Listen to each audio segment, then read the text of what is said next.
Djibo, Burkina Faso. Vous savez, le 27 novembre 2023, un bilan provisoire faisait état de plus de 400 terreaux éliminés lors d'une contre-offensive des forces armées burkinabè. Environ 3000 assaillants avaient tenté de s'emparer de la ville de Djibo, mais ont été repoussés. Les affrontements ont été particulièrement intenses autour du camp militaire de la localité. Malgré leur infériorité numérique et un manque criant d'équipement, les soldats burkinabés ont réussi à défendre la ville contre 3000 terreaux. Pourtant, cette victoire héroïque est passée sous silence. Aucun hommage, aucune reconnaissance internationale. Et aujourd'hui, 2 ans plus tard, on voit une situation troublante. Alors que 3000 terreaux avaient échoué à prendre Djibo en 2023, ce serait maintenant à peine une centaine qui parviendraient à en prendre le contrôle en 2025. Un camp est attaqué. Et RFI tweet, des gens ont été, lisez par vous-même. Des soldats sont tombés, oui.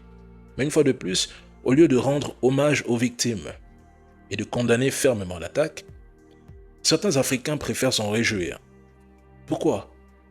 Parce qu'ils ne supportent pas que l'on critique leurs dirigeants.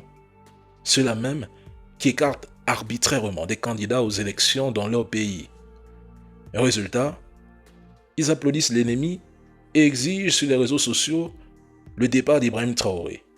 Mais avant Ibrahim Traoré, le Burkina Faso était devenu le sanctuaire des terreaux.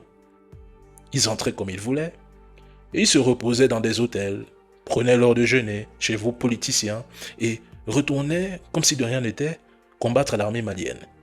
Non, force au capitaine Ibrahim Traoré, à ces soldats qui se battent pour la patrie et à cette population qui ne se laisse pas manipuler. Vos soldats ont besoin de vous, de votre force.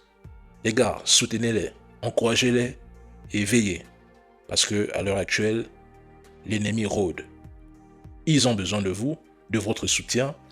Ne vous faites pas manipuler. Derrière les images qui sont diffusées sur la toile, il y a beaucoup de propagande qui circule. Des soldats tombent, ça fait partie de la bataille. Mais le plus dur, c'est la victoire. Et nous allons la remporter.